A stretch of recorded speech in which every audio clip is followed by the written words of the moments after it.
Uno, dos, uno, dos, uno, dos, uno, dos, uno, dos, uno, dos.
Yes, good morning.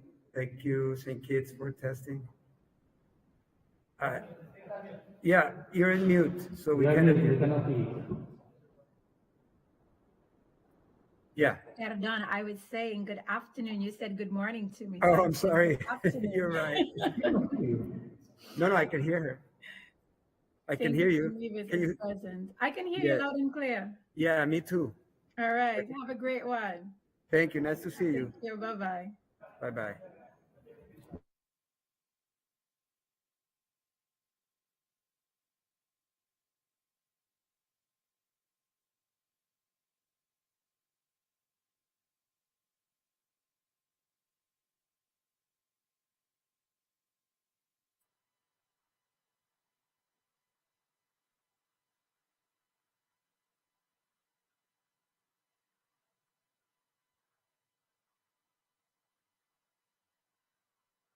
Testing.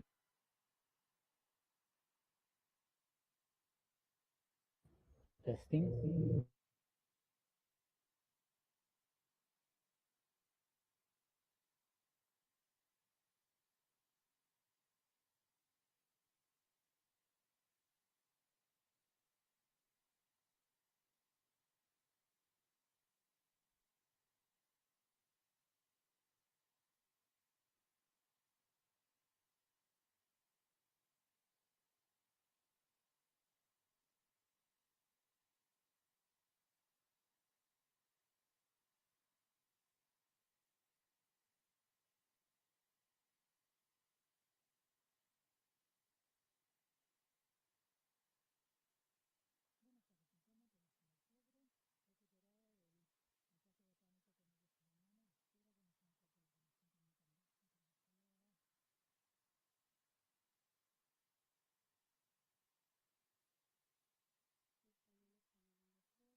Hello, this is Melissa on the English channel, 123. Melissa, 123.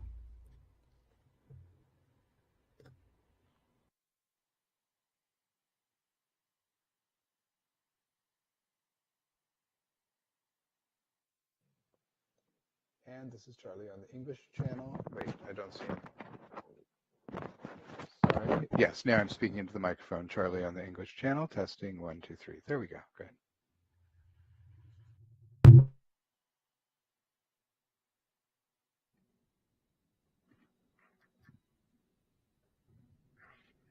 Sí, embajador.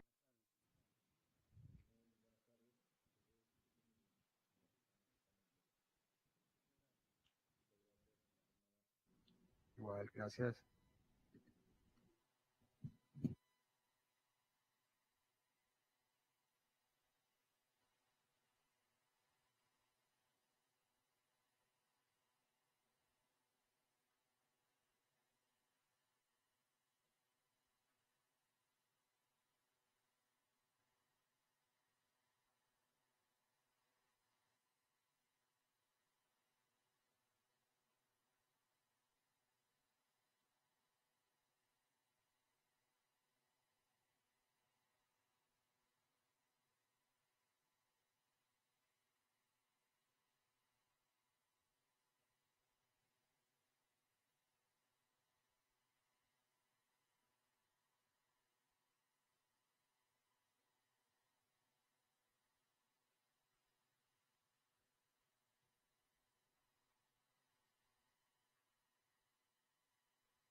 Good afternoon. We can hear you, but we Good cannot see. afternoon. Now, yes. Yes, Suriname is present. Thank you. Thank you.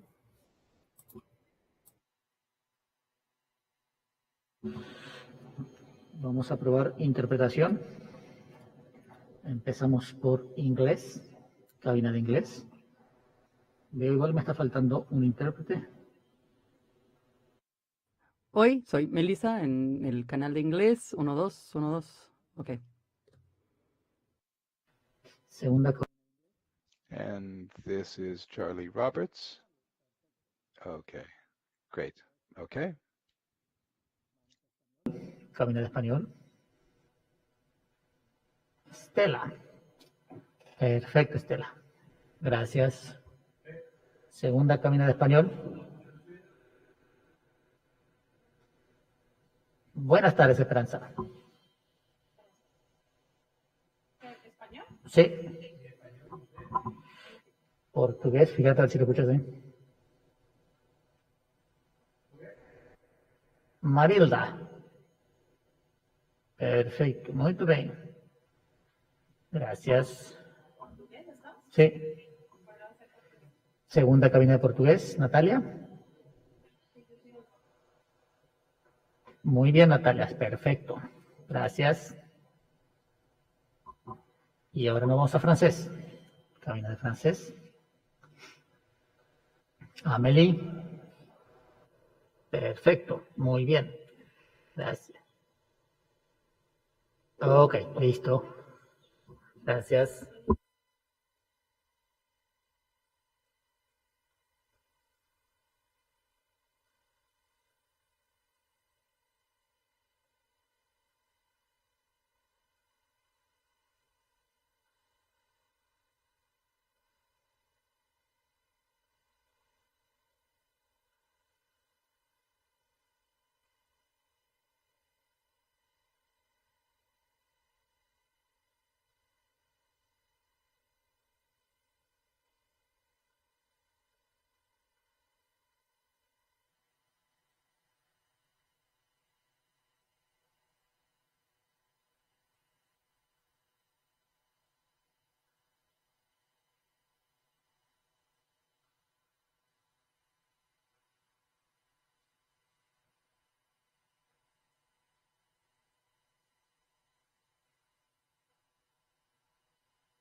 Elizabeth, veo que entraste. Probamos francés con Elizabeth.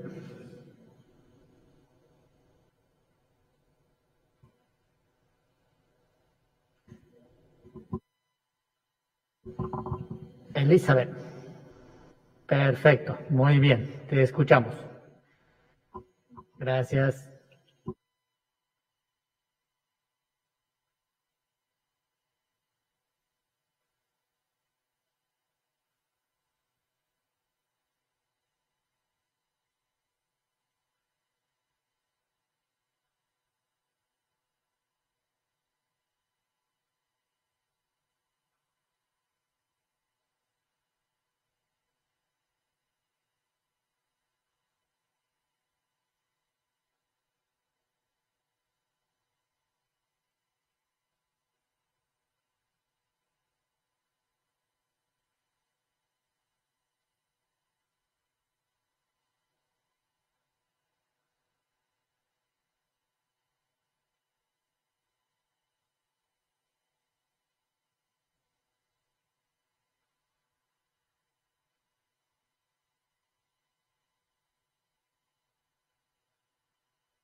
Miss William, good afternoon. Hello, good afternoon. Hello. Jamaica is present. Thank you very much. Okay.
Buenas tardes, la delegación de Argentina. Si quiere pedir la palabra, por favor, por el quórum, delegación de Argentina.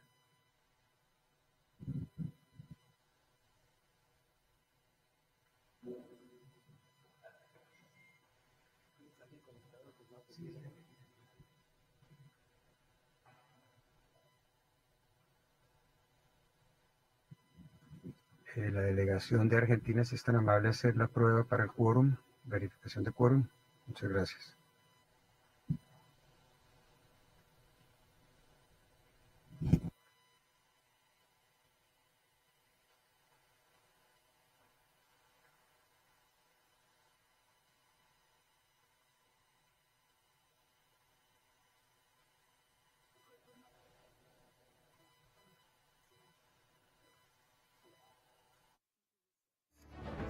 In response, the OAS Secretariat for Integral Development adopted a three-pronged approach by 1. Adjusting our portfolio of existing projects, 2. Exploring new projects to meet emerging needs, and 3. Expanding multi-sectoral partnerships. The results achieved in 2020 demonstrate the resilience of our member states and the commitment of the OAS SETI to work with member states and partners towards our common goals in the development of our region. Our Network on Competitiveness launched the COVID-19 Ideas Accelerator, sharing 250 tools, health solutions, responses, and recovery plans. The Network for Labor Administration published a portfolio of responses from ministries of labor to COVID-19, sharing over 420 measures taken to protect workers, employment, and income. Likewise, places so we can start our session this afternoon.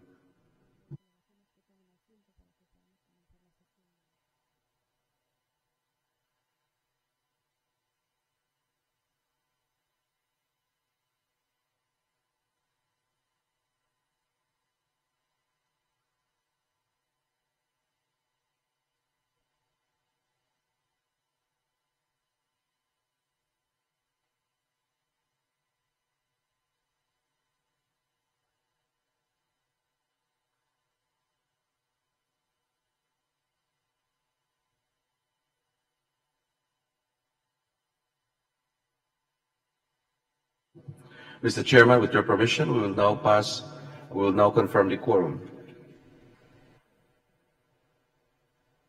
Good afternoon, ladies and gentlemen. This is a hybrid meeting of the Permanent Council.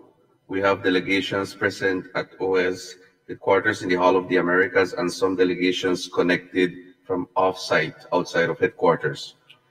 Between those two groups, we have the following delegations that are attending this meeting: Bolivia, Brazil, Chile, Colombia, Costa Rica, El Salvador, the United States of America, Haiti, Honduras, Jamaica, Mexico, Panama, Paraguay, Peru, the Dominican Republic, St. Kitts and Nevis, Suriname, Uruguay, and Venezuela.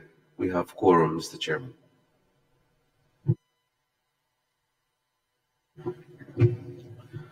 Thank you. Good afternoon, esteemed colleagues.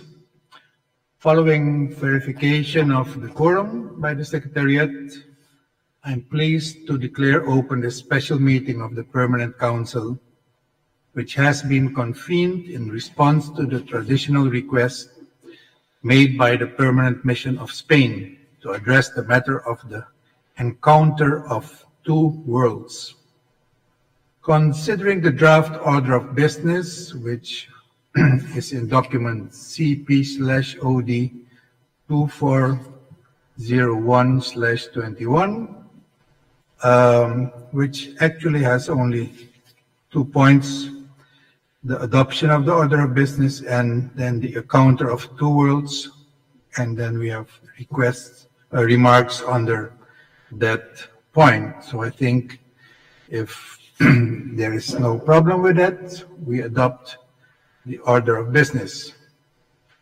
Allow me to express our warmest welcome to Ambassador Carmen Monton, Permanent Observer of Spain to the OAS, and our appreciation to her government for its continued support of the work and the principles that guide our organization.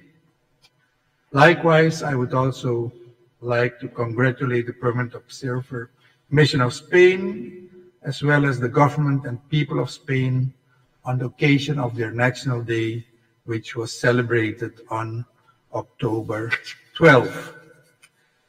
Distinguished colleagues, the so-called Encounter of Two Worlds was a crucial moment in history when the European and American civilizations came into contact. This was a dramatic event with huge consequences on both sides of the ocean. The subsequent interaction of the peoples was painful, especially for the native peoples of this hemisphere. They paid a massive price. Notwithstanding this, the fusion of peoples and cultures that subsequently formed over centuries of interaction is what gives the Americas its unique dynamism and character today. It is hoped that this special meeting will offer reflection on our shared past and remind us that despite any differences, mutual respect and international cooperation are the foundations for a constructive and prosperous future for all. With that said, I am pleased to recognize the distinguished Permanent Observer of Spain, Ambassador Monton. The floor is yours, Madam Ambassador.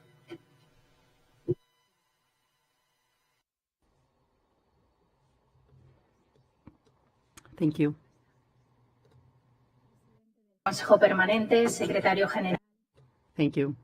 Chairman of the Permanent Committee, Secretary General, Secretary General, Ambassadors, dear colleagues, dear friends who are watching us online, including a number of Spaniards. Spain extends its warm greetings to all. Today is the most important day of the year for the mission of Spain to the OAS. It's a great satisfaction to celebrate this Permanent Council Encounter of Two Worlds, and a joy we want to share with the member states of the OAS and with all the people who work in the organization and in the inter-American system, as well as with the other observers. I'd like to thank the chairman of the Permanent Council, Ambassador Martin Skalswyk, I apologize for my pronunciation, representative of Suriname, for once again being able to share with the member states this day in which we commit to addressing our shared challenges by seeking peace, democracy, human rights, security, inclusive and sustainable development, equality, social justice, and the fight against poverty. In the year in which Spain, the oldest observer country, commemorates 50 years since rejoining the beloved OAS family, it is a chance for us to create new opportunities. This is a year in which we are preparing the actions of a Spanish presidency of the European Union, which aspires to place our connection with Latin America and the Caribbean at its core. Today is a day that harks back to our long history, but I choose to focus on the history that is yet to be written and that we are forging today between the Americas, the Caribbean, and Spain. As I stand before you, bear witness to a contemporary country, Spain, the fruits of a people who, with great difficulty, have been able to live in freedom and democracy. I was born in a democratic Spain, and we now celebrate 46 years of uninterrupted democracy in my country, the longest period in which we have lived in freedom. There were other moments in which this desire was sought, like when we passed the Cadiz Constitution of 1812, which recognized equal citizenship for those in the Americas and those in continental Spain, or when the First and Second Republics were proclaimed, moments that were sadly cut short abruptly. And we are still suffering from the wounds of those times. There's been a yearning for freedom and peace equality and social justice that I recognize, just as I recognize it in Spain, in the peoples of the Americas and the Caribbean, and that has been there throughout our histories. I have the immense honor of being the first woman ambassador to the Organization of American States on behalf of a country that is committed to the equal rights of women and girls, and that leads this noble struggle through an active feminist foreign policy. I am the proud granddaughter of a shepherd and a miller, a migrant who left home during the dictatorship because he needed to feed his family, and of a woman who at age 9 went to Valencia to be a maid to a wealthy family. Surely you see the Spain that I now represent, the modern and democratic Spain that we have become, the Spain of equal opportunities, defender of rights of women and girls, of diversity, of solidarity, of inclusion, and of ideological, religious, and intercultural respect. This is what I bring to this speech today. As I was saying, today is the most important day for the mission of Spain to the OAS. The title of the meeting bears the word encounter, a word pronounced in any of these languages of this magnificent continent: Spanish, Portuguese, English, French, Quechua, Guarani, Aymara, Nahuatl, Maya, or Mapuche, or others, is a beautiful word.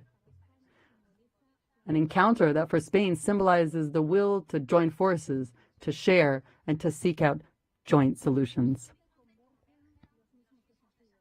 We all face the same challenges on our horizon. To this meeting before the OAS, Spain would like to extend an invitation to work in coordination to address our great global challenges. A commitment to global health, the food crisis, migrations, ecological and digital transitions, and gender equality. We redouble down on this commitment in light of our assuming the presidency of the European Council. Spain is committed to Latin America and the Caribbean, and we will endeavor to closer relations between Latin America and the Caribbean and the European Union under our European presidency in the second half of 2023.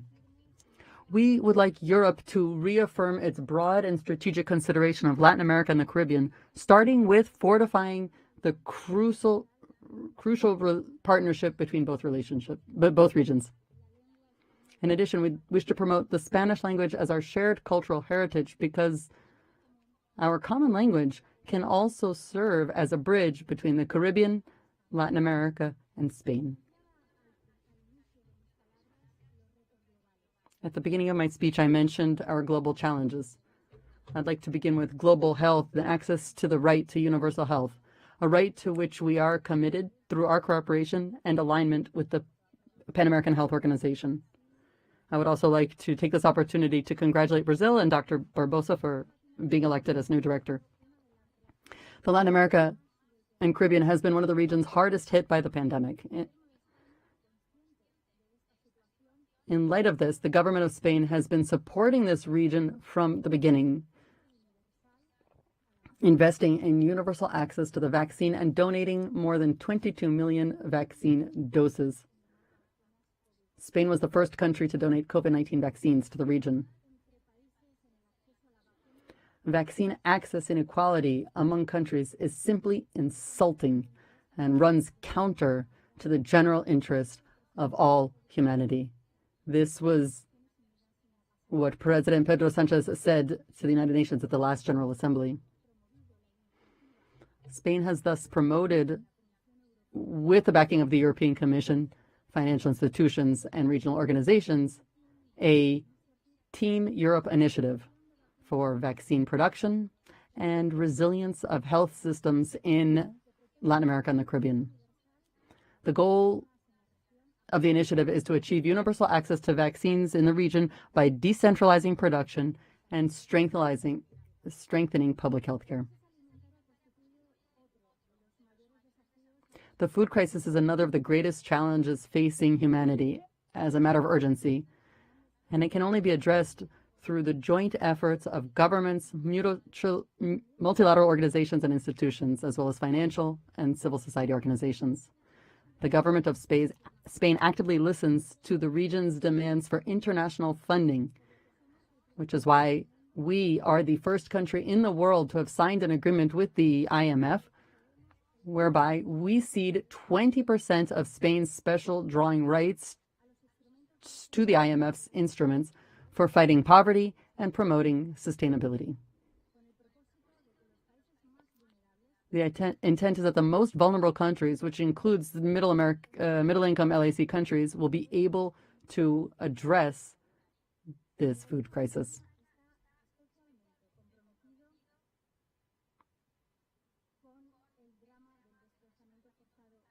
The government of Spain is particularly committed to the unfolding crisis of forced displacement in Central America. We know that this crisis is closely linked to the effects of climate change, which has led to forced migrations. Again, we are particularly committed to the unfolding crisis of forced displacement in Central America, and we have taken an international stand on this overlooked crisis. As you know, Spain channeled 350 million euros in development aid to the MIRPS countries from 2017 to 2021, as well as 6.3 million euros extended last year at the end of our presidency of the MIRPS support platform, as well as a one-time 1 million euros contribution paid to the OAS MIRPS fund, a fund that is now in the phase of collecting and evaluating projects from member states. Of the many challenges we face, we are particularly committed to the climate emergency and the need to urgently and deliberately foster ecological transition.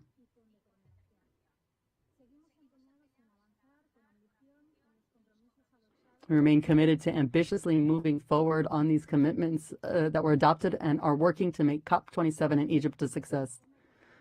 To this extent, I'd like to stress the importance, as advocated by Spain, of preserving native and indigenous cultures and prioritizing cooperation with them, and heeding the lessons these cultures offer in terms of preserving environmental equilibrium and caring for Pachamama. In addition to the ecological transition, there's also the digital transition and its impact on education and labor rights and rights of women and girls in the present and in the future. Bear in mind that school is where the agenda for gender equality begins, as does empowerment of women. And as to the last challenge, we are a feminist government with a feminist foreign policy. So we are committed to eliminating the greatest inequality and discrimination facing the planet, which is borne by women and girls. This is another of the urgent challenges in our agenda, and we are concerned about the fragility of achievements internationally and the inexplicable setbacks in some areas, like protection of sexual and reproductive rights, as well as the fight against gender violence. Spain's commitment to the Americas is coupled with another of our foreign policies priorities, which is defending multilateralism. Spain believes that the countries of the LAC have a fundamental role to play in multilateralism, beginning with the defense of democracy and human rights. At the same time, we are aware that in the wake of the pandemic, the region also needs international support. I want to thank you for your generosity, affection, and time, but indulge me, please, with 3 more minutes for the opportunity to talk about the Cooperation Fund created by the Spanish Agency for International Development Cooperation. Of all of our contributions, I'd like to mention our support of the Inter-American Human Rights System, the Court, and the Commission, and our promoting Redesca's work with a broad human rights perspective. Additionally, I'd like to mention our commitment to MECENI in Nicaragua and the follow-up mechanism of GIEI in Bolivia. On behalf of Spain, I reiterate our support for the rights of women and girls within the framework of the OAS through the Inter-American Commission on Women and its courses for women electoral candidates to strengthen democracy and women's leadership. I'd also like to reference our constant collaboration to address security matters, money laundering, human trafficking, cybersecurity, access to justice, and drug abuse. In addition, implementation of confidence-building measures between Belize and Guatemala, as well as programs related to indigenous populations, Afro-descendants, to combat structural racial discrimination, people living with HIV, and the LGBTI collective, among others. Our political, institutional, and financial support can also be seen through our electoral observation missions. And let us not forget the complementary work that we carry out with PAHO, with 2022 contributions coming to almost 2 million euros, placing public health at the center of actions of our Spanish cooperation in Latin America and the Caribbean. Also, our support for AMA and the OAS Cultural Diplomacy Circle. Finally, I would just like to highlight our support for peace building, especially through the MAP Colombia. Colombia is now entering a new stage of continuing to build total peace. So Spain, I'd like to tell you, is here at your side and ready to support you. I'd like to bid farewell as I began. Look at the modern, contemporary Spain that I represent as a space for meeting and dialogue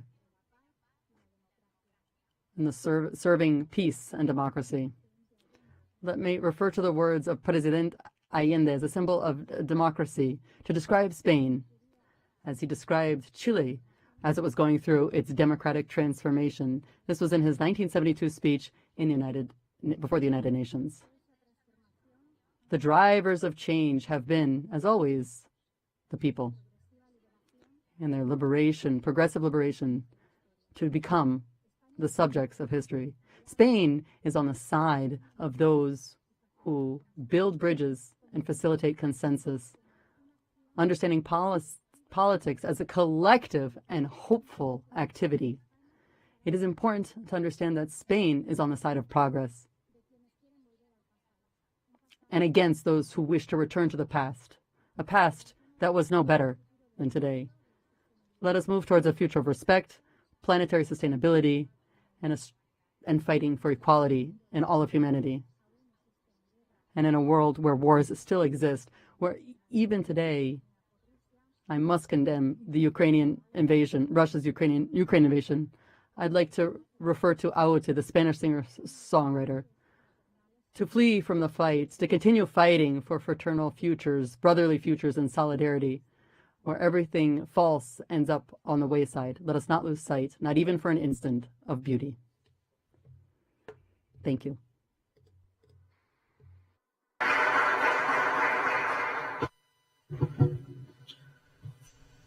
Thank you very much for your presentation, Ambassador Monton. I now offer the floor to delegations wishing to comment on the topic. And I recognize El Salvador as the first one. Muchas gracias, señor presidente. Sean mis primeras palabras para... Thank you, Chairman. Thank you to the observation mission to the Kingdom of Spain before the OAS and Ambassador Carmen Monton. And congratulations on your National Day.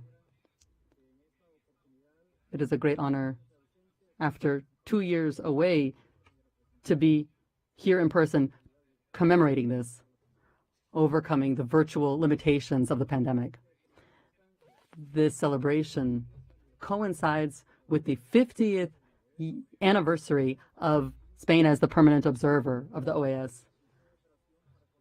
There's friendship and commitment on behalf of the country that we've seen over the last 50 years. Our regions have integrated and relations have developed and become reciprocal, strong, reinforcing the traditions and values that are part of our identity, of our Ibero-American identity. El Salvador and Spain has these shared focus on cooperation and good understanding. And thank you, because of its dynamism, it has improved over the years. We've seen this strengthening through political dialogue and work. To the permanent observer, as a permanent observer of the OAS, Spain has been close to our region for the last 5 decades. Its contributions have been permanent and of great value in the 4 areas that we've worked on. The OAS Fund, strengthening the basis of solidarity and cooperation. And thank you so much on behalf of all of El Salvador. We'd like to point out that Spain's cooperation has diversified over time, and you've supported in a number of projects throughout the hemisphere. Democratic strengthening, institutional strengthening, electoral observations, migrations, women's rights, and other groups of vulnerability. Your support during the COVID-19 pandemic is notable, and you supported us by sending us COVID vaccines and helping us improve healthcare throughout the region. Don Juan Fernandez Trigo, as head of the delegation, underscored the strengthening of our regions by reiterating his support for the region. El Salvador hopes that the next decades will allow us to continue to progress as we have done thus far, that we continue to find progress, that we continue to work together in friendship, and continue to build stronger, sustainable countries, sharing a history and sharing a future. As my country sees it, this will be possible if we focus on seeking out real solutions, tangible solutions, to face our common challenges, understanding our differences, and strengthening the brotherhood that unites us. Thank you very much.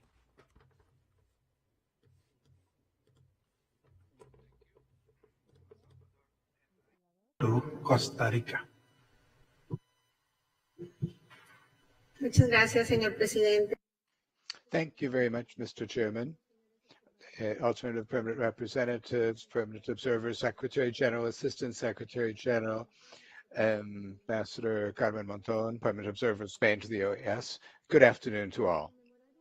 On marking one more year of the Day of Cultures, as we call it in my country, Costa Rica wishes to reiterate the pluricultural and multi-ethnic nature of our people. Our national identity has been formed thanks to the coexistence and complementarity of different forms of knowledge and wisdom, which redounds in values and principles that unite us as Costa Ricans, contributing to a diverse and mixed cultural identity. Today's commemoration is an excellent opportunity to reflect on our actions in favor of the well-being and development of all persons in the Americas. As regards the challenges and tasks pending, with a view to overcoming them, leaving no one behind. As to the importance of having forums for exchange and dialogue, as is this organization that allows us to spell out the roadmap for diminishing inequalities, building bridges, untying knots, and paving the way to sustainable human development altogether. We take this opportunity to express the great value that my delegation attributes to the contributions of the permanent observers. And as this is a special session called at the initiative of the Permanent Observer Mission of Spain, we highlight the contributions that the organization receives from Spain, accompanying the efforts of the member states through the Spanish Fund for the OAS, accompanying a variety of initiatives since 2006. This fund has provided us with more than 50 million euros, which have financed over 160 projects and a variety of activities of the General Secretariat in key and strategic areas of this organization. Also, multilaterally, we are grateful for Spain's contribution to the regional framework for solutions and the regional repository of intellectual property, CITAP, which was established at the initiative of Costa Rica in the context of the World Health Organization. On a bilateral level, I could cite contributions for strengthening the capabilities of receiving communities in my country in light of the serious immigration or migration crisis throughout the region, and of course, vaccine donations at the most difficult moments of the pandemic, to cite just a few examples. We will continue pooling our efforts to strengthen democratic institutions, guarantee human rights for all, and improve living conditions in the Americas. It's important to continue leveling the field so that all of us countries can attain the sustainable development goals that make it possible to nourish more inclusive and resilient societies. All of this is possible by having recourse to tools that are already available to us, such as solidarity, international cooperation, and multilateralism. Thank you very much. Thank you, Costa Rica, and I give the floor to the Dominican Republic. Muchas gracias, señor presidente. Thank you very much, Chair Luis Almagro and Nestor Mendez, Secretary General, Assistant Secretary General of the organization, representative alternate representatives of member countries of the OAS, representatives of the Permanent Observer states, Carmen Monton, ambassador from the Permanent Observer Mission of Spain. The delegation of the Dominican Republic would like to thank Ambassador Monton, Permanent Observer of Spain, who once again has given impetus to holding this special session of the Permanent Council to mark the 530th anniversary of the Encounter of Two Worlds. Once again, we come together to reflect on the first arrival of a group of Spanish members of a Spanish expedition to our hemisphere on 12 October 1492, and in particular to our island, Hispaniola. That is where the city of Isabela was founded, the first city in the Americas. This historical moment marked a permanent difference in our region, including its adversities, the adversities it faced. But yet at the same time, a bridge was built between the world of the Americas and the European world, in which the hemisphere has made major contributions to humankind, science, literature, culture, sports, and development. This is a day to reflect upon and recall the cultural characteristics that tie Latin America to Spain, so as to take as a basis our similarities and continue building our closer bilateral hemispheric relationship with this country with a forward-looking view, without losing sight of the diversity of each of our cultures, so as to have the best possible understanding and celebration thereof, and for a regional order based on respect for human rights, diversity, and the principle of equality. In our search to build a more resilient and inclusive society, it is important for the Dominican delegation to highlight the origins characteristic of our culture. We Dominicans have indigenous, Spanish, and African components, which are very much present in our people across history and are a matter of great pride in the Dominican Republic in social, cultural, economic, and political respects. This diversity is reflected in all of our day-to-day activities, bringing us together as a community, nationally and internationally. This heritage created solidarity with Spanish, the language, indigenous and African culinary arts, and music with African influence, and also with we have also evolved as per the cultural needs that we share with other Caribbean and Latin American nations. We Dominicans have close, effective, and historic ties with Spain going back more than 5 centuries. Today, a large number of Dominicans see in Spain their home, whereas some Spaniards view the Dominican Republic in the same way. The growing relationship with Spain, based on exchange and cooperation, has borne visible fruit in both countries. The Dominican Republic has had Spain's support. It has invested in tourism, renewable energy, just to cite some areas overall these years. Ladies and gentlemen, Spain recently marked 50 years since it joined this organization as a permanent observer mission or permanent observer state. Since then, Spain has supported institutional democracy through electoral missions, observer missions, humanitarian missions. It has fought drug trafficking and drug abuse. It has supported the inter-American human rights system and has cooperated in the management and response to natural disasters. In addition, today we have heard from the voice of Ambassador Monton, Spain's initiative to put forward 20% of its SDRs for vulnerable countries. And so Spain, once again, is an example of solidarity for the countries of the region. The Dominican Republic has worked closely with the Permanent Observer Mission of Spain on a number of occasions, including collaboration in March of this year with the Inter-American Commission of Women for an exposition on the book Ancestor and Women Ancestor. This is a book that highlights the trajectory of women and girls who have worked throughout their lives for equality, transforming history. And this is, we also jointly sponsored a seminar on the economic empowerment of women, which was held in the context of the Dominican Republic chairing the Permanent Council in second half of 2021. We acknowledge these efforts made by the Kingdom of Spain, particularly its continued financing of human rights projects, gender equity projects, and projects for women's empowerment. The active participation of the Permanent Observer Mission of Spain merits our recognition. We should highly value it, and we should build ever greater ties of collaboration as among our missions. Thank you so much. Dominican Republic, I give the floor to Ecuador. Gracias, señor presidente. Thank you, Chair. Special greetings to the Permanent Observer of Spain for the National Day of her country, and we're most grateful that this meeting has been convened. As Latin Americans and Spanish speakers, it is very important and significant that we be present here this afternoon and that the Permanent Council of the OAS sponsor a special session to recall and bear in mind the encounter of two worlds, of which we are heirs and of which we are a part with more than one virtue. The historical importance of the encounter we refer to, and which has brought us together this afternoon, beyond the many different readings that one may have thereof, is undeniable.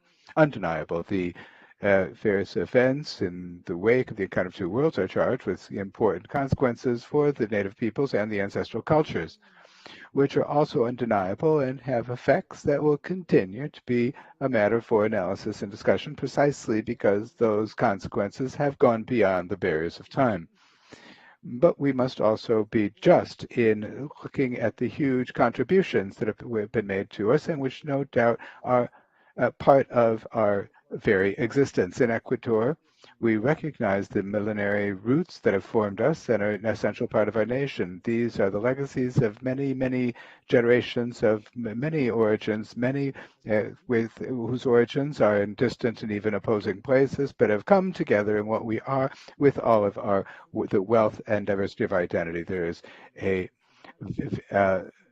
varied culture that constitutes and defines us as a society, as a human group that draws on this profound past, also drawing on history, grievances, vindications, and struggles, making the effort to build a better society that has space for all of us in freedom and democracy with our dreams, aspirations, and values.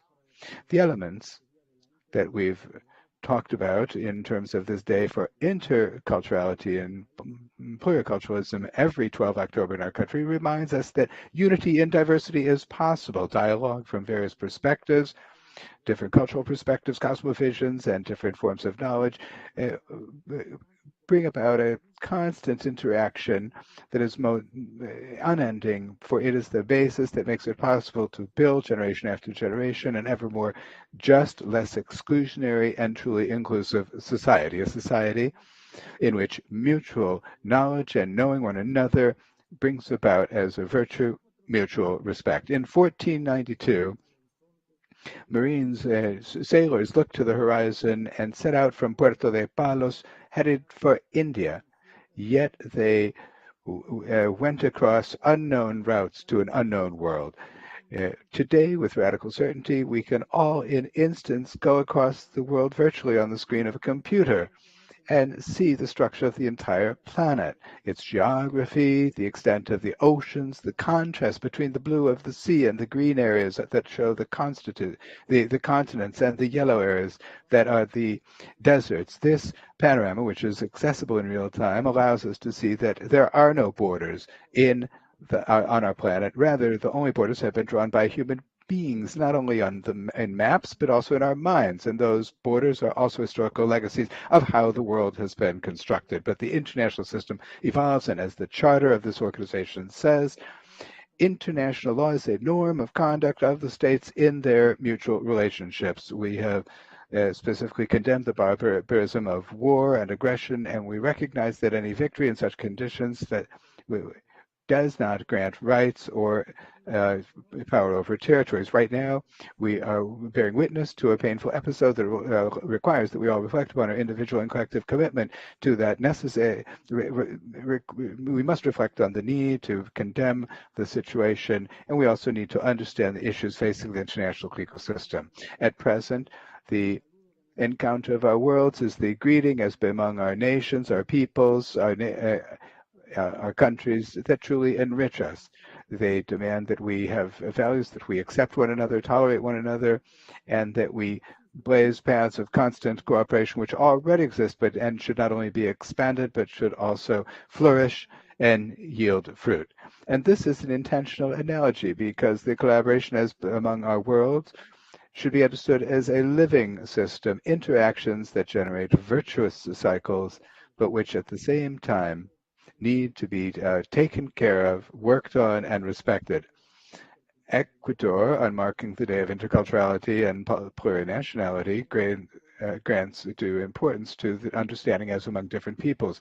We accord priority to dialogue as among different positions and priorities that are also reflected in state policies and specific actions in local and national spaces, but also in regional and international forums such as this forum, which is the OAS. And for this reason, we enthusiastically welcome Spain's initiative and we support it as a forum for reflection and for signing on to the proactive, positive initiative. And we are bound to its language, its culture, and its past. We have ties to it, which is also our own with different shadows and lights. The role of Spain in the regional context, as several of those who've spoken have recalled, at the OAS as well as in the different countries of the hemisphere, multilaterally and bilaterally, merits our recognition because its support has been part of this living system with the positive attitude of all, has been stood up and which we hope will continue to go forward in liberty and democracy and mutual respect. Thank you very much. Ecuador, and we give the floor to Colombia. Muchas gracias, señor presidente. Thank you very much, Chairman, and I would like to echo your words of greetings to Ambassador Carmen Monton, and also thanks to her and the Permanent Observer Mission of Spain for having included this item on the order of business of this special session of the Permanent Council, which allows us to reflect on the relationships between of the OAS and its member countries with the Kingdom of Spain. The Kingdom of Spain, dear Ambassador Carmen Monton, is one of the principal allies that my country, Colombia, has. You come from a nation with which we have traditional ties of fraternity, or with which we'll continue working in order to strengthen those ties that you referred to in your last 3 minutes. You made reference to one of the international cooperation funds that I benefited from as a fellow. I was one of the hundreds of judges who were able to attend the Spanish judicial school and were able to learn EU law. And we got a lot of training in one of the areas that we wanted to transfer over to Latin America and that we wanted to strengthen so that the ties of sisterhood among our peoples could actually become something like what the European Union is today. But I'd like to highlight the commitment of the Kingdom of Spain to total peace. As the President of Colombia, Gustavo Petro, said during the visit by Don Pedro Sanchez, President of Spain, to Colombia, what he said, and I quote, is, "Colombia's peace requires the assistance, the effort, the guarantee of the world." Spain's willingness in that regard is useful for contributing to Colombia's efforts to finally overcome the conflict in the national territory and construct a better life for all of society, and that is fundamental, close quote. The Kingdom of Spain at this time is one of the #1 sources of cooperation for the implementation of productive processes in Colombia, and likewise the process aimed at improving equality in regions that have been hard hit, especially hard hit by the conflict. So I would be pleased to convey the message that you have shared today as co-sponsors of the mission in support of the peace process of the OAS for all of the work that you've been doing in my country for since 2004. We hope to continue to be able to count on your support to support the peace process that has been proposed by my country's government in keeping with the statement of support for the policy of total peace in Colombia, which was already approved in the context of the OAS General Assembly. And so continue to go forward in consolidating the Americas as a zone of peace. I'd also like to note that we share values with Spain that have enabled us to identify priority issues on which we would like to continue making progress. And in respect of which and of these, I'd like to recall the following. First of all, promoting adaptation to climate change. Climate change is one of those things that keeps President Gustavo Petro up at night. He has warned us that if we're not capable of properly addressing it, then we have the worst of our enemies ahead of us, capable of bringing an end to humankind. And with this circumstance, with you, with Spain, we've given impetus to preservation and restoration of biodiversity and strategic ecosystems, the decarbonization of the economy, and the transition and diversification of our energy matrix. Second, we'd like to continue working hand in hand with you in providing attention to Venezuelan migrants. You've already mentioned this in your speech, insofar as humanitarian crises require an exercise of solidarity on the part of the international community. Third, make progress in seeking relevant, innovative strategies that place priority on public health, to which reference has been made today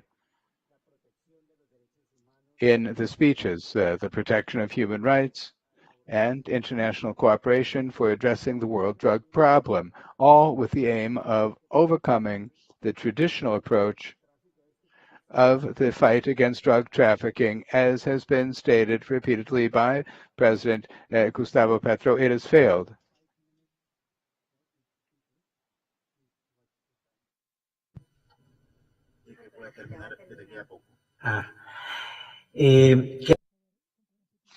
I would like to conclude by making an appeal to Spain and all member countries of the OAS to work together in seeking solutions to the various global challenges we face.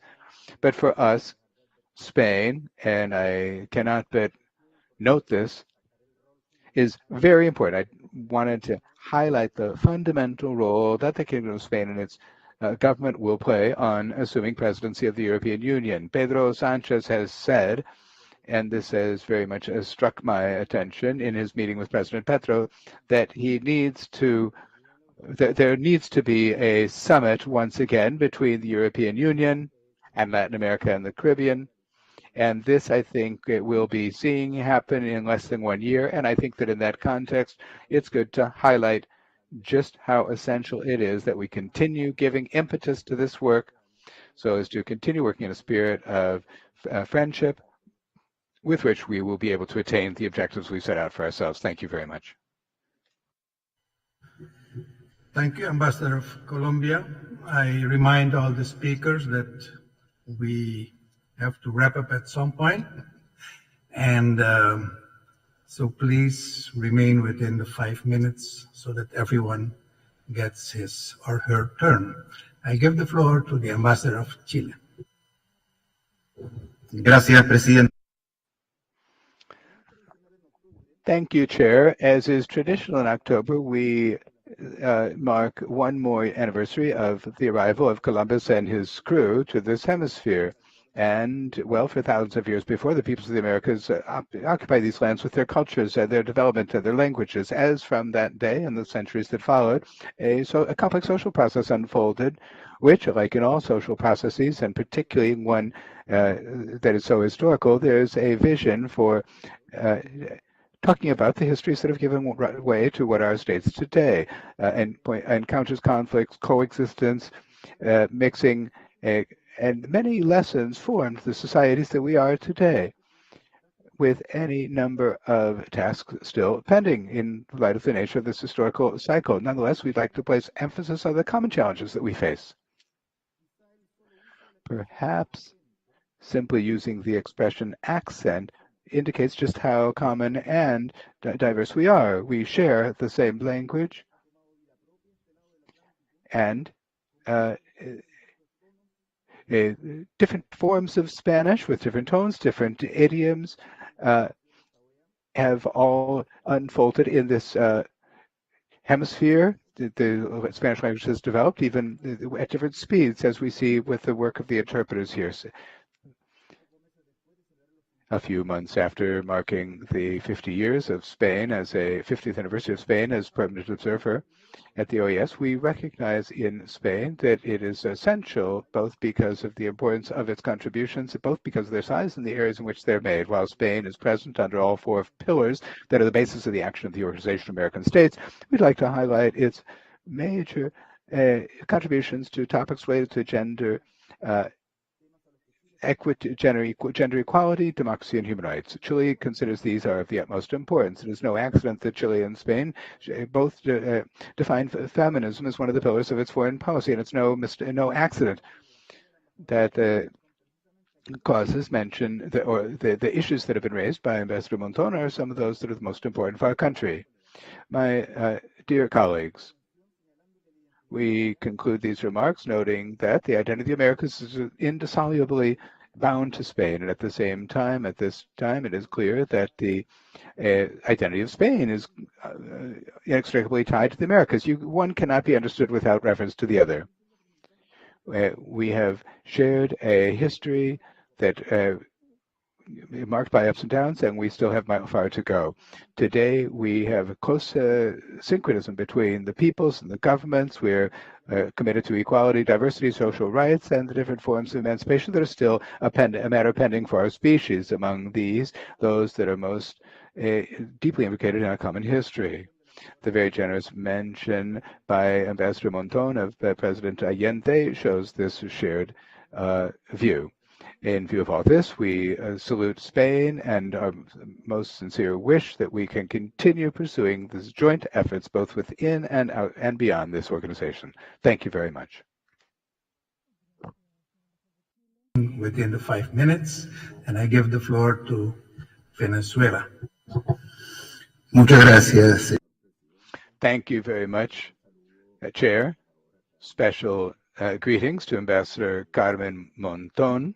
And we ask that that extend to the kingdom, the government, and the people of Spain. Much is said of the excesses and abuses that the colonization and the conquest brought along, and that resulted in any number of lives lost and the destruction of ancient cultures we still work to recover.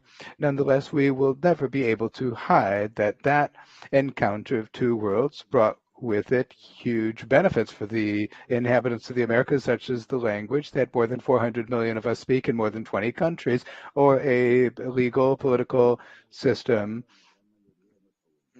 that has been adopted by the vast majority of our government, so as to not speak of a shared culture, the key exponents of whom we find in our multi-century universities. The two centuries that have unfolded since independence have resulted in unbreakable ties between the people of Spain and the peoples of Spanish America. These ties put Spain in a privileged position to represent our countries in Europe, our countries and our peoples. Nonetheless, we cannot fall into the vice of understanding this relationship merely as a commercial bridge. Spain has been, and we hope it will continue to be, a strong voice for promoting the democratic values that we promote and to which we aspire.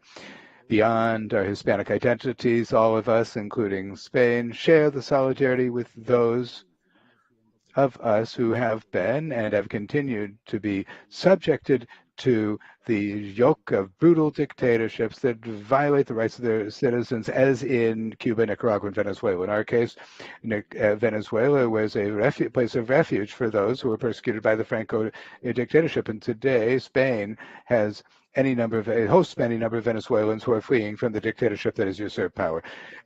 Mr. Chair, if we look beyond the vice of origin, so to speak, our relationship with Spain is the best way to go forward with democracy in those countries that were born in Spain. Nonetheless, this requires that we set aside anachronistic rancor that isolates us into different groups or bands and prevents the development of our peoples, and heal the wounds that have been kept open by those who preach of resentment and underdevelopment. Only in this way may cooperation, free of all these biases, be able to go forward so as to be able to tap into that great heritage that we received as of 12 October 1492.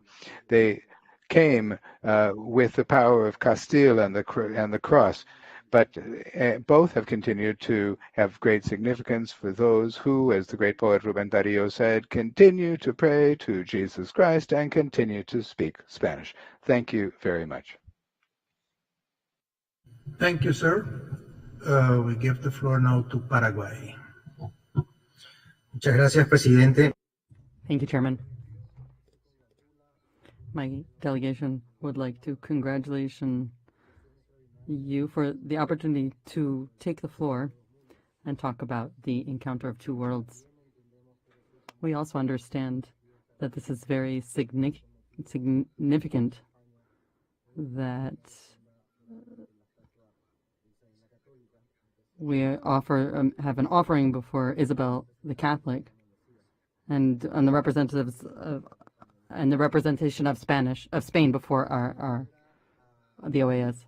My country sees Spain as one of its most important allies.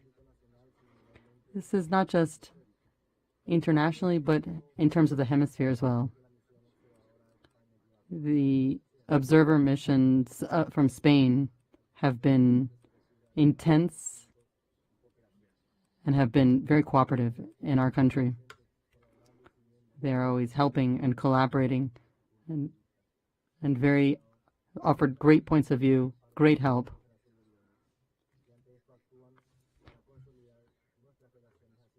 They have strengthened our relationships that benefits both sides.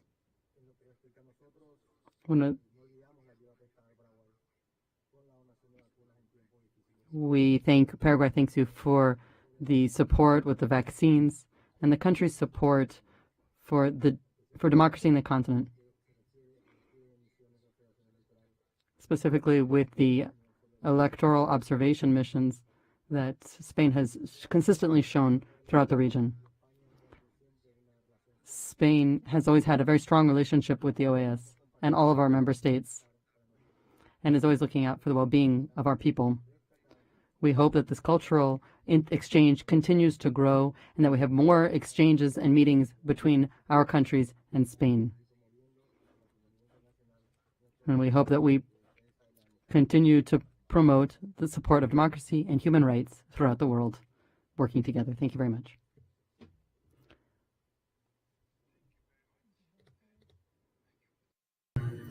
Representative of Honduras.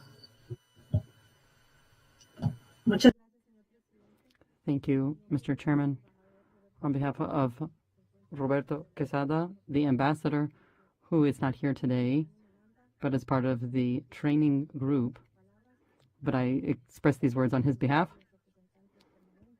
Thank you to the permanent representatives, General Secretary, Adjunct General Secretary, as well as the Ambassador Carmen Monton, permanent observer from Spain before the OAS. Ladies and gentlemen, We also would like to express our thanks for this special meeting of the Permanent Council, Encounter of Two Worlds. We congratulate the government of Spain for the October 12th Spain Day celebrations, or Day of Spain celebrations. Spain has always been a strategic ally for us. We have a number of connections. They're historical, they're cultural, and there are so many more. And we continue to seek to strengthen these connections. And our president welcomed the president of Spain, Pedro Sanchez, recently. And a memorandum of understanding was signed as a token of understanding between our governments. We continue to strengthen the relationship of our two countries. We share the ideals of respect and guaranteeing and promoting women's, children's rights. We seek to improve citizen participation, health, social inclusion, local development, agricultural development, and production. Through President Xiomara Castro, Honduras would like to plead to Spain to continue to strengthen these relationship and to continue promoting dialogue among our two countries. Thank you very much, Chairman. To Panama. Gracias, señor presidente.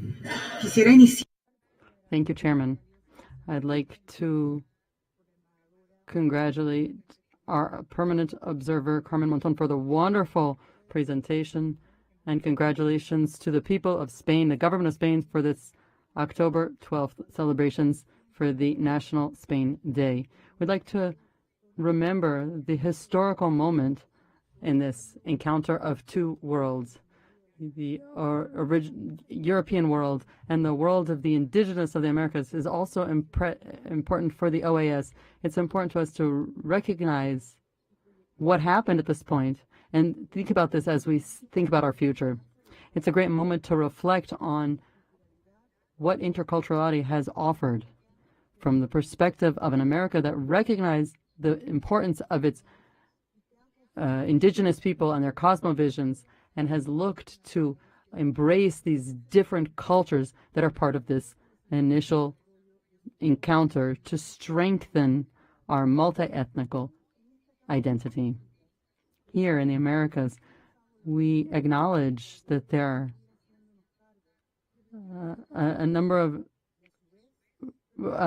we have a lot of work to do ahead of us. We also recognize the social and cultural connections that all the people of the Americas share with Spain. For Panama, as we look to a shared future, Spain has been a wonderful ally and has consistently shown its commitment to our country. We have built a close and fruitful relationship. We'd also like to point out the strong connections that we see through the many migratory flows between the countries. Spaniards have come to Panama and Panamanians have gone to Spain. And there's active participation of over 8,000 Spaniards helped build the Panama Canal. There's cooperation in science, governability, education, and development. And I'd like to take this opportunity to especially acknowledge progress in terms of renewable energy and health projects in one province in particular in the country.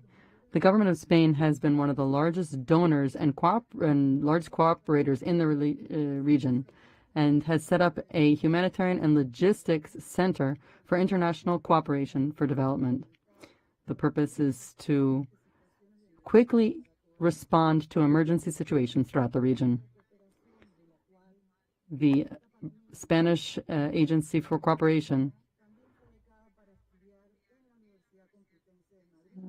has also offered a number of scholarships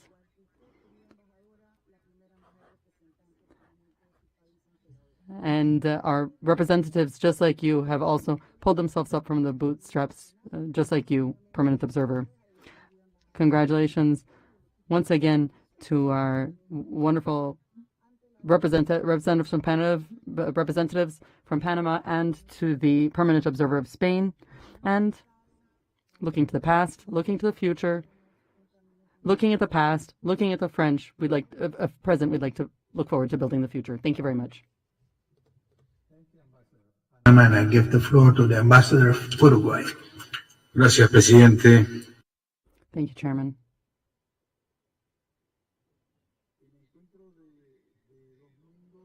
The encounter of two worlds forces us to understand,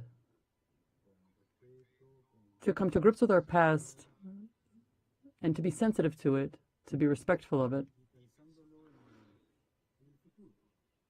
and using it to imagine and build our future. We look at these celebrations and this Freudian catharsis that we're experiencing right now is only meaningful if we take the past and look forward to the forward, and we don't repeat the same mistakes. Last year, Ambassador Monton talked about joy, which the author Benedetti in Uruguay often referred to in his works of art, in his writings.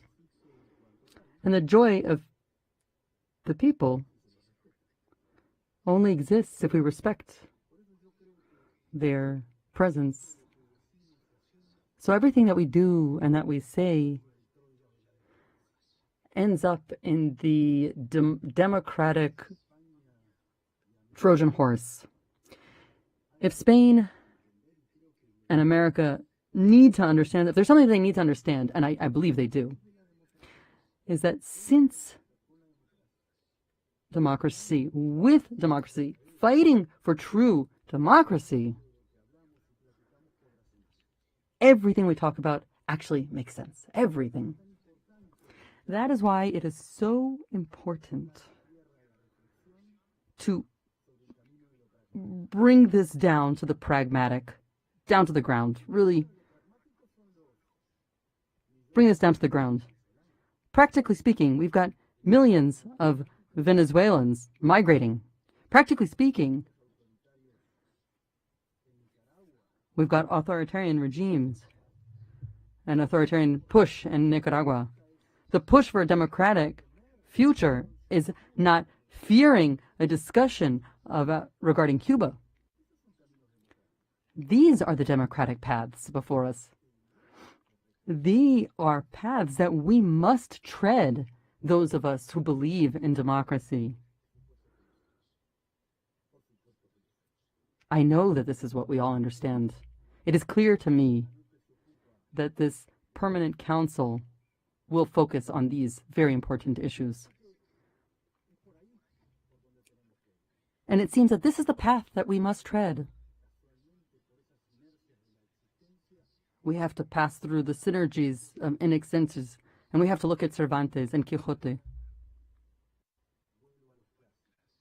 We have to go back to the classics. I see Don Quixote talks to Sancho Panza, and he says,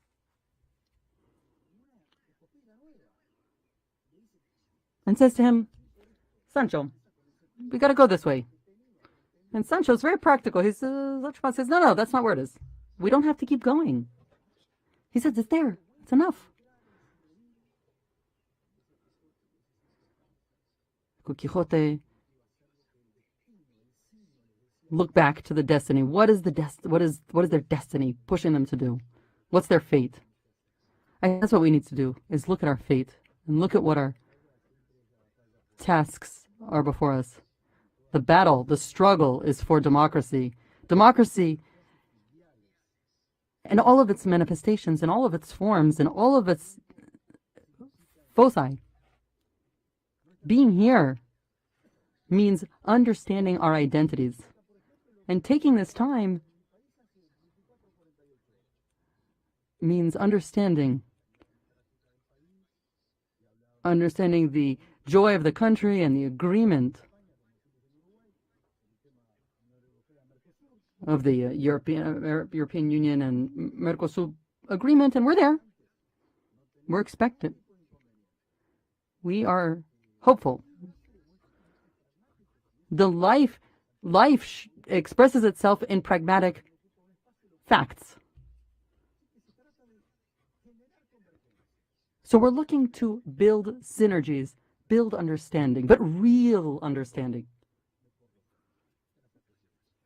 And it's better that we run together than running off and doing this alone. Thank you very much, Chairman.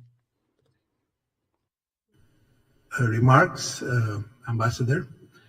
I give the floor now to Brazil. Muito obrigado, senhor presidente, senhores secretário-geral. Thank you, Chairman, Secretary General, Adjunct Central Permanent Observer Representatives of the OAS. On behalf of the Brazil mission and the Brazilian government, congratulations to the government and people of Spain for their National Day of celebration. The people of the Americas and the people of the Iberian Peninsula celebrate this. We have a pre-Columbian culture, and we have another culture that migrated to the continent, and in fact the slaves from Africa, and have helped us forge this new identity. Let me focus a little bit on Brazil. There's a proximity, a historical and cultural proximity with Spain, and there's a flow between their main political actors. This improves bilateral relations and has resulted in, for example, in wonderful economic actions and activities and pursuits together. I'd like to point out that traditionally, both Brazil as well as Spain, we have been leaders in the Ibero-American General Secretariat. Brazilians' participation focuses on identifying the common challenges that all of us face in the Americas and the Iberian Peninsula, and the political agreements that we have all signed, taking advantage of the cultural and financial connections, working together to on behalf of development.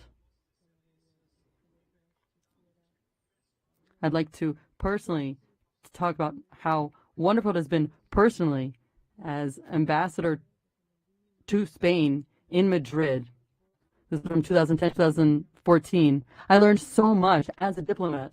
I was very happy there. And during that time, I was able to contribute, however small, to strengthen these close relationships, but the close relationship between Brazil and Spain. And I appreciate the wonderful work that was done on this behalf. Thank you so much for this opportunity, and thank you, Chairman. Thank you, Brazil. I must say that we will give the floor now to Argentina because they requested it first and then something went wrong. So, Ambassador of Argentina. Muchas gracias. Agradecer en primer. Thank you. Thank you to this representative from Spain. The language that I speak, the religion I follow, and the values that I follow, all of these show that we Argentinians are the true children of two worlds. In the late 19th century, we started on a second cycle, and many immigrants came from Europe to our country.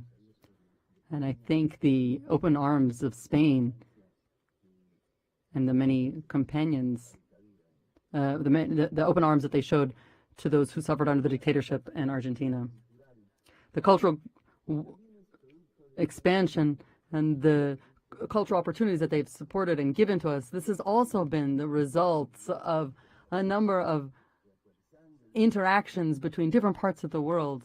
This is also the fruit of the Islamic world, all of these contributions,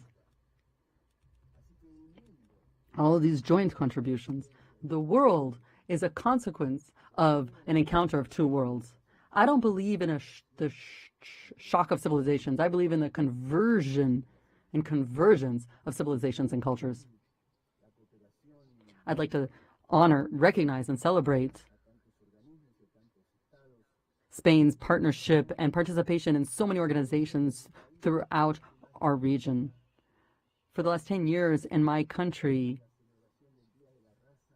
we no longer have the day of the race for the day of respect and cultural respect. We changed the words, because the encounter of worlds that I understood, as I learned when I was growing up, came from Rodrigo de Triana, who showed up on the land, and he came through on a strip. It was, in fact, building meaning generally comes from the perspective of the conquerors, the indigenous person who saw these ships off on the horizon. This is the challenge for the future, to understand this. Like those who built this wonderful building. We understand the effigy of the conquerors and those who freed it, which included Bolivia and the war for independence. We need to understand all of this.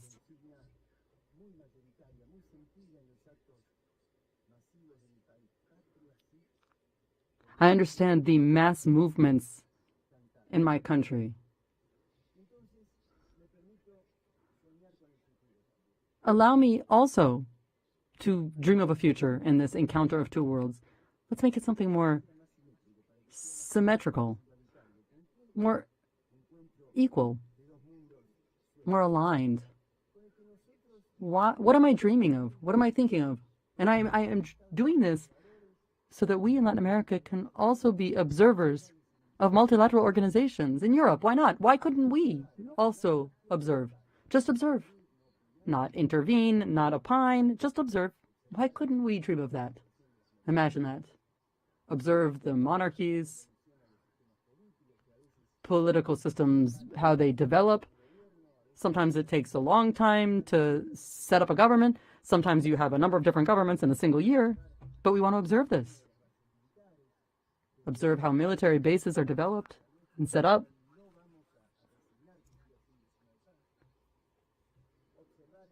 Perhaps observe the financial system where many Latin American magnates and many Latin American fortunes reside. Observe the migration policies. Why not? Why shouldn't we dream of being able to observe this? So here's a little bit of criticism, self-criticism, and I'll end on this note. We would also love to fund cooperation projects in the future. But of course, we need sovereign economies. And we're not less rich. We're not less wealthy. The wealth, the Amazon, the mining, the fishing, energy resources, they're extraordinary in our region. They're massive. The real problem is that we haven't been able to develop sovereign economic policies so that this wealth is reverted to the people. Because when a government establishes this, they're massacred, they're attacked, they're sanctioned. So this is the dream, this is what I dream of in this encounter of two worlds. I want something more symmetrical, more even, more equal, more balanced. We don't want to be any less than any other economic bloc in the world. Thank you very much. Thank you, Ambassador, and I give the floor to Haiti. Merci beaucoup, Monsieur le Président. Merci de me. Thank you very much, Chairman. Thank you for the opportunity to speak today. Every year, the Permanent Council goes back to this topic, the meeting of two, or encounter of two worlds. And we look at the European exploiters. They reach the Americas. and they brought their vision of the world, their view of the world.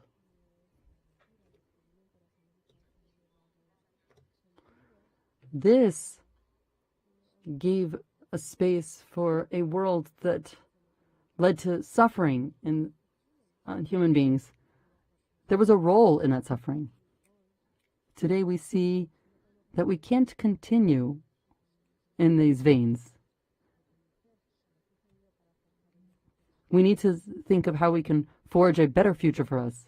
Despite human suffering that emerged from this story, we have progressed. We have progressed in terms of human rights and in terms of democracy. When I talk about human rights, I do recall, and I can't omit, the important role of Haiti through its very important public policies and the freedom that it proclaimed that it proclaimed so many years ago. We have this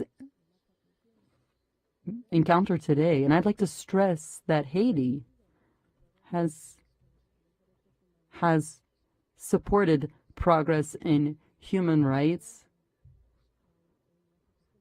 even though today we are facing a very difficult moment. We are facing security problems that we've never faced in the past. This lack of security and safety has jeopardized our future. The armed forces no longer allow our country to operate as we have before.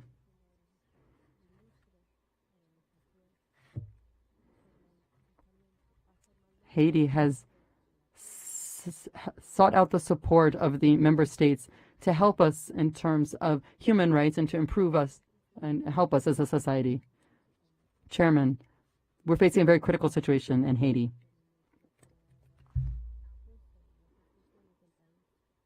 We're facing blocks to distribute food, and the country has been deeply affected through the guerrillas that operate completely unpunished, steal, rob, treating Haitians as if they were foreigners almost. There is no free circulation of people. Many people are wary and they prefer to stay inside their homes. Everyone faces food insecurities right now.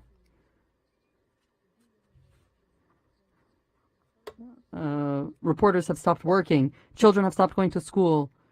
When are we going to go back to having universities? When are we going back to have hospitals?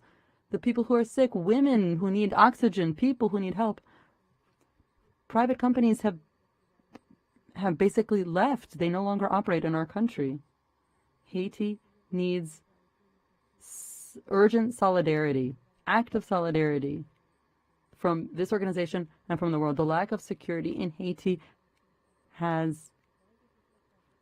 requires a strong international force to help us. We need to go back to having order and peace in our country. There's an extreme urgency for this. Haiti precedes the help of its member states. It has wonderful resources, wonderful mining resources. We've got wonderful values that came from Africa, that came from the continent as well. This is when we think about this historic encounter of two worlds, we can't overlook the fact that the Haitian people live in this situation and need help. Please show regional solidarity. And this is part of the Inter-American Democratic Charter. Please consider us. Give the floor to the United States. Thank you, Chair. On behalf of the United States, I take the floor to recognize the role and contributions of Spain to our hemisphere and to the OAS, and also to comment briefly on the many layers of history which we are commemorating today.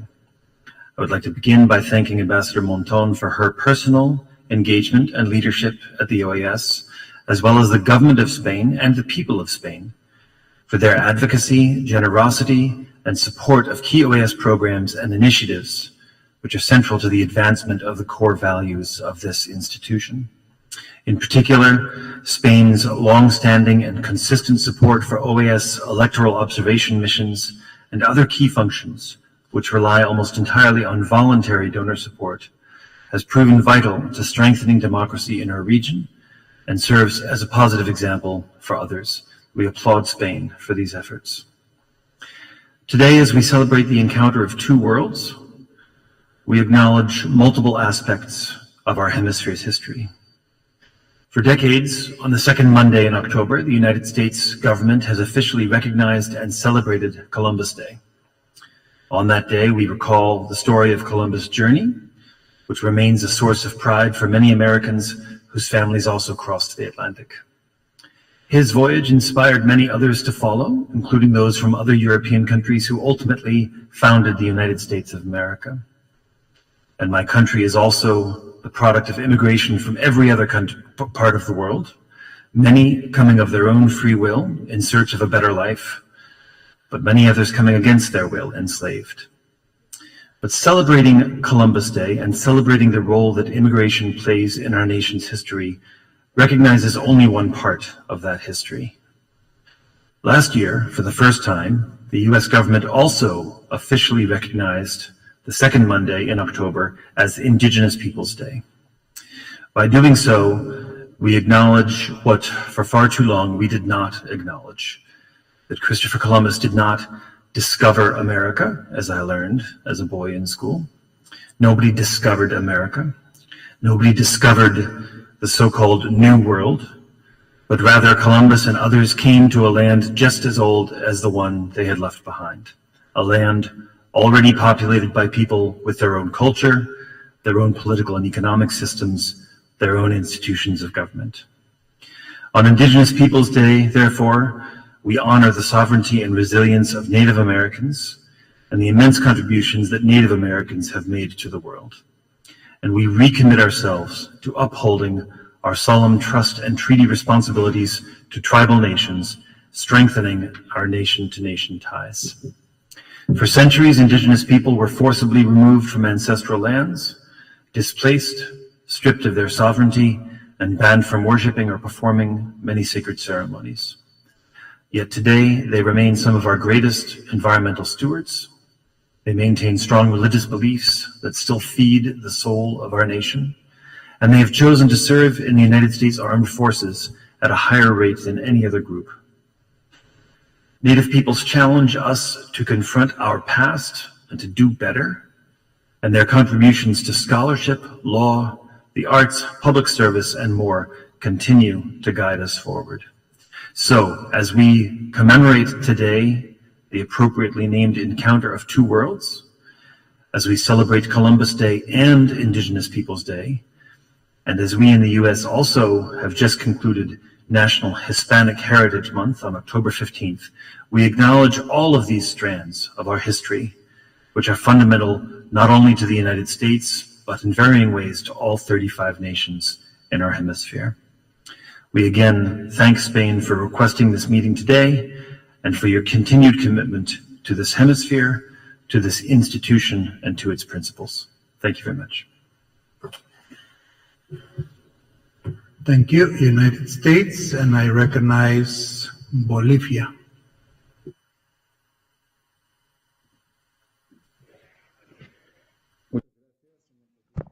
Thank you very much, Chairman, Secretary General, Assistant Secretary General, Ambassadors. Good afternoon. Allow me to extend very special greetings to the Permanent Observer Mission of the Kingdom of Spain, headed up by its ambassador, our friend Carmen Monton. Spain and Latin America are bound by absolutely indestructible ties. These are two worlds which at a key point in universal history encountered one another to head down a destiny that would mark the destiny of humankind as a whole. For the indigenous peoples, who are the legitimate owners of the lands that were discovered and colonized as of 1492, There are still wounds and pain for everything that was the 3 centuries of pain and suffering they had to experience, as in many cases, like Bolivia, it would only be the prelude to even greater suffering in the subsequent Republican period. In many cases, our indigenous peoples are still rising up and freeing themselves from systems of oppression that have predominated for more than 500 years. And that is why they talk about 500 years of exploitation and domination in cases such as Bolivia. It was an indigenous president who opened the way to the definitive liberation of our peoples. Latin America and Spain have the historic responsibility of healing old wounds and developing a commitment to our people's democracy, institutional frameworks, and rule of law, and particularly human rights, which is the common language we all speak. Nonetheless, Mr. Chairman, today is also a day to celebrate what Spain is today and its positive influence for the countries of the hemisphere. I'm talking about Spain, which is an example of a rule of law as embodied in the 1978 Constitution, which next year will mark 45 years. It is a milestone in the modern era and the constitutional area, and its influence in these cases has been positive for the countries of Latin America and for the development of their own constitutions. We're talking about a nation that is an example of equality as between men and women, an example of the tireless search for equality, which leads us to assume that all human beings have the same rights and liberties.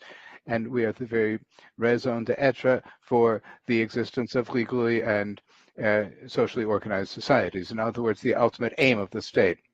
An example of the search for governance, or governability, which is so hard to find in our time. It was a nation that was able to overcome the trauma of the dictatorship and authoritarianism, and it learned the lesson very well, that freedom and justice cannot be bargained on. They cannot be negotiated, cannot be denied. They must be defended even with one's own life. Germany, Bolivia, and Spain at this time are 2 countries that are working arduously on different issues of integration and complementarity. For Bolivia, the relationship with Spain is very important. We want to take it further. We intend to improve it, and we intend to build a common future of complementarity and harmony with a nation with which we have ties like all the countries of Latin America. So in this context, we congratulate the government and people of Spain on this very special day. We congratulate the observer mission of Spain, which has marked 50 years. And so it is the dean of the observer missions at the Organization of American States. And very particularly, we congratulate Ambassador Carmen Monton, who, through her vital itinerary and her own personal history, is a dignified representative of what the Spanish nation is today. And we share with her the advantage of having participated, perhaps in one of her studies in Valencia. Thank you very much, Chairman. Thank you, Bolivia, and I give the floor to the Ambassador of Peru. Thank you very much, Chair. I am very moved to participate in this event in which we have heard, I would say, very intelligent speeches by the various delegates here. And this calls on us to engage in profound reflection. And so I'd like to ask the Assistant Secretary General to make sure that the speech by Ambassador Monton be distributed to all the delegations because of its intrinsic qualities. And this is also a good occasion to pay tribute to the Spanish language, the language of Cervantes and Darío, Borges, Neruda, Octavio Paz, and Garcia Marquez, the language by which we all communicate with one another and very broadly, and which predominates in our region, even in the United States. What the U.S. Representative Hastings said, we would note that the United States is now the 2nd leading country of the world in terms of how many Spanish speakers it has, which tends to transform the very concept of what is Latin America. Because in one way or another, the United States is also beginning to be a part of this marvelous region that is to say, Latin America. I really want to praise Ambassador Monton in her speech, particularly when she speaks of the concept of a feminist foreign policy, a foreign policy that is values-based. And these values are a reflection of that democracy which emerged with such strength in Spain as from the mid-1970s. And in that regard, in one way or another, Spain represents one of the concepts that prevails the OAS, more rights for more people. That is what the encounter of two worlds means, and that is the specific value of the concept of cross-cultural. Finally, I would like to note, Mr. Chairman, that Peru is so grateful to Spain for having been one of the few countries in the world that always supported democracy in our country, even in the most difficult moments. And that support came from Spanish governments of different political lines, and it persists to this day. Thank you so much, Mr. Chairman. Thank you, Ambassador. And I give the floor to the Ambassador of Trinidad and Tobago.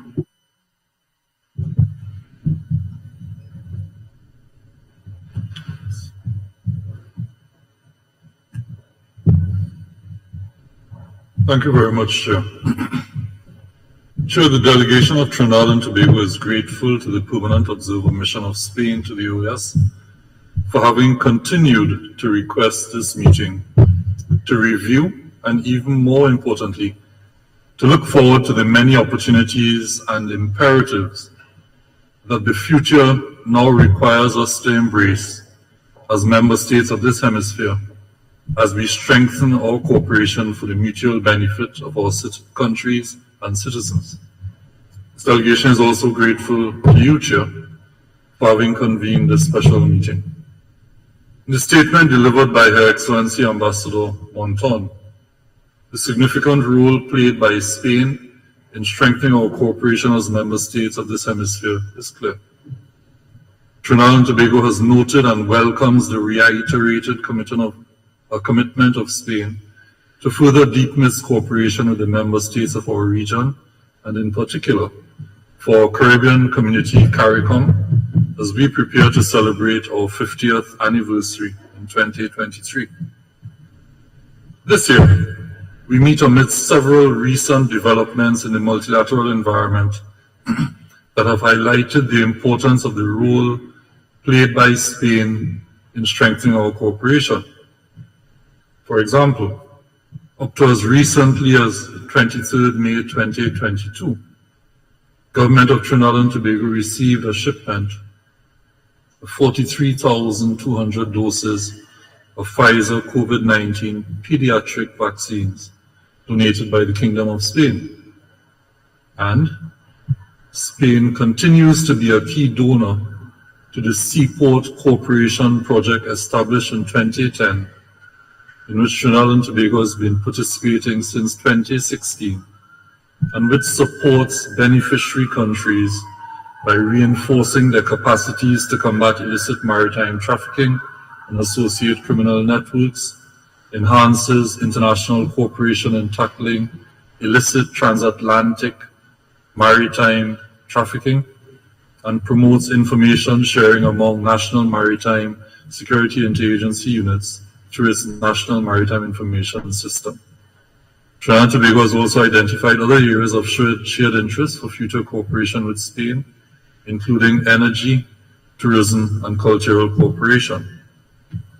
Chair, Excellencies, distinguished colleagues, for Trinidad and Tobago, the future beckons us to accept that our multilateral cooperation beyond our difficult historical encounter of two worlds must now be pursued with the understanding that in our exceptionally interdependent and interconnected global environment, there is no longer one, two, or three worlds.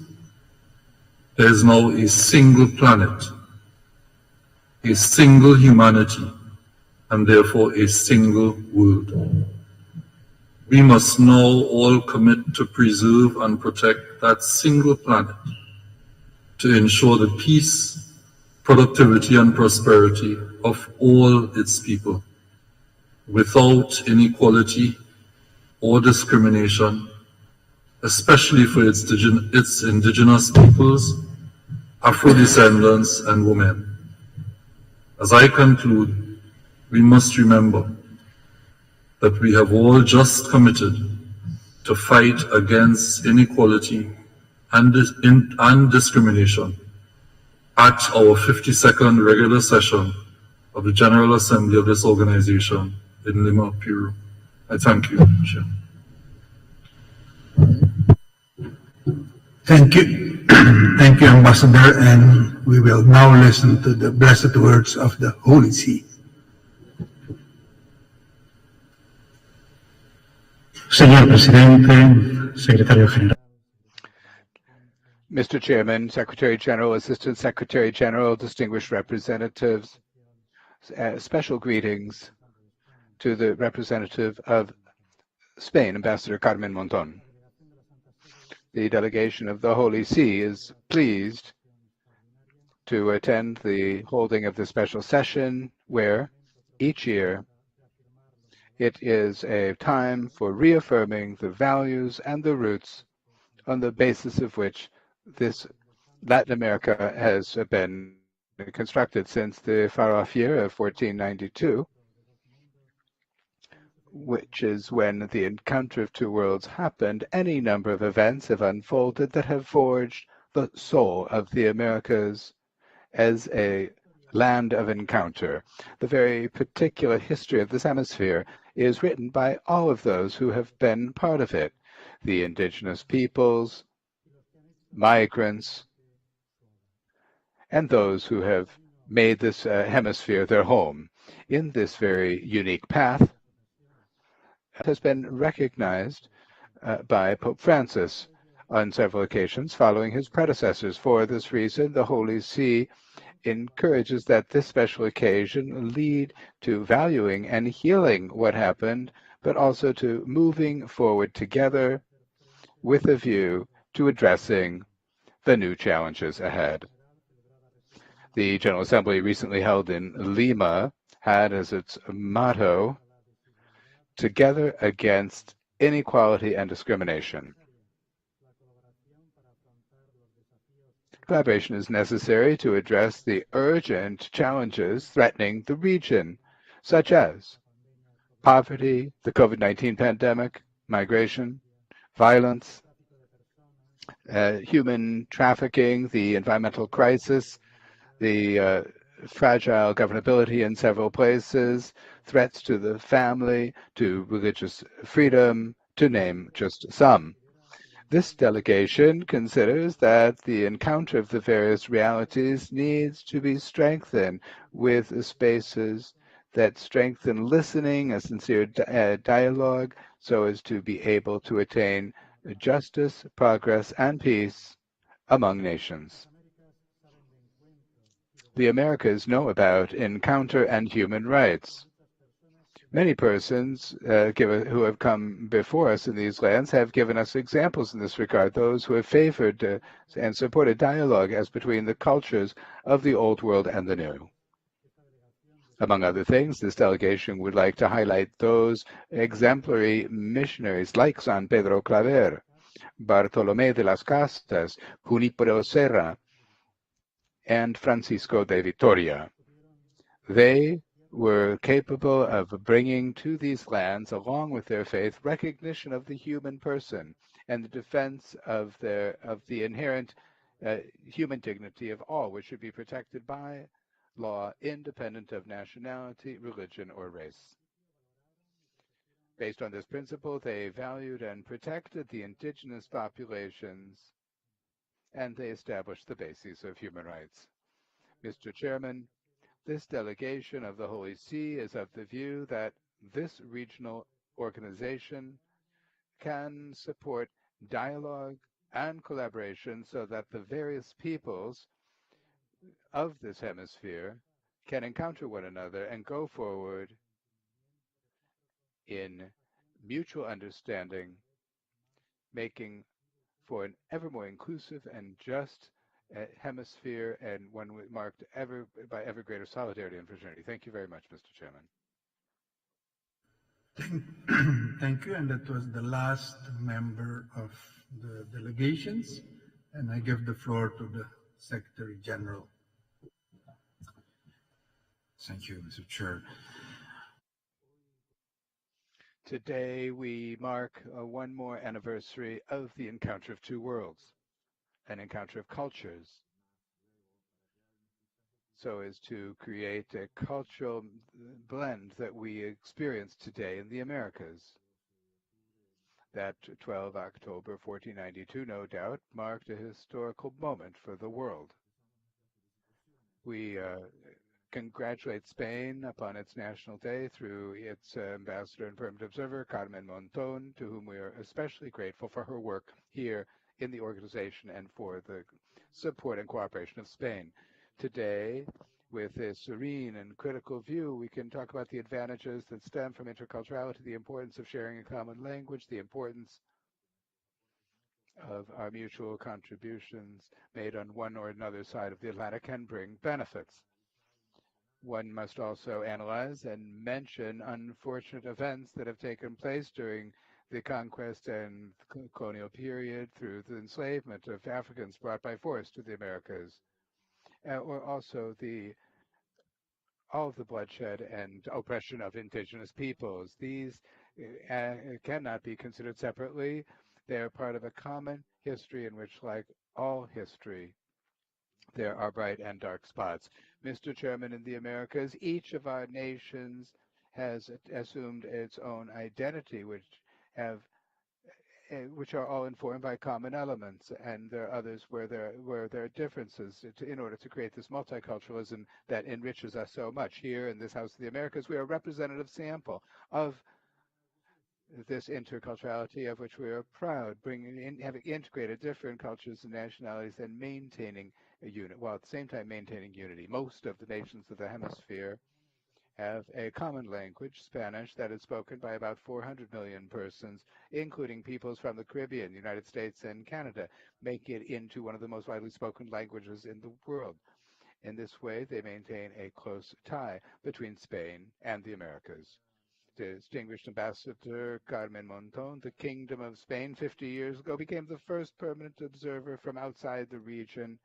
We had an opportunity to celebrate that. Since then, your presence and constant cooperation has been tied even more directly to the region. We are a region that is proud of its diversity, that will always have many positive things to contribute, to share, and to receive from Spain. Activities such as today's is a catalyst for continuing to have ever tighter ties, indissoluble ties. We reiterate our willingness to continue strengthening relations between our two hemispheres, our two continents, and the common contributions that we have shared throughout our common history. We share values and we make effort for our peoples to achieve peace and sustainable development. This is a delicate celebration indeed, and we should sweeten it with optimism that is genuine. Because obviously, we also need to strengthen that optimism. There's a whole process of healing that our peoples need and that our hemisphere needs. The challenges of our colonial past continue to plague democratic institutions and the very mentality of our peoples here in the Americas. There are daily encounters in which there is discrimination among our people. One is taught to overcome these evils, and so there's so much to unlearn and reparations to be made so as to be able to fight systematic racism, which continues to affect our democracies in many cases, our societies, and which continues to facilitate a culture of poverty that we need to eliminate. We need to eliminate poverty, which is such a scourge on this continent. We're also guilty, at any rate, bearing in mind that many of our countries have been independent republics for 200 years. It's important to celebrate the positive aspects of exchange of goods and services as between Spain and the Americas. Let us recall that these historic ties that we enjoy at this time are indeed fundamental. Our celebration, obviously, is held on the basis of altruism, which is the belief or practice of the disinterested concern for others. If we are truly altruistic and disinterested in our acts, which should bear in mind the well-being of our peoples, the member states, and permanent observers of the organization, we should try to build on the basis of apologies and reparations for transgressions of the past, which continue to torment our peoples and which find visible expression even today. I always implore our member states to fight all forms of racism, racial discrimination, and forms of intolerance, so that there's liberty, peace, and social justice. Let us take advantage of the opportunities provided for the celebration and reparation of our peoples in the Americas. Thank you, Chairman. Thank you, Secretary General. And I want to thank you all for your participation. And I think Ambassador Monton, we have something else now to attend. Simplemente darle las gracias por el tiempo. I would simply like to thank all the member states for your time and generosity, for the head table headed up by the chair of the Permanent Council, and I hope to see you all in the reception that follows.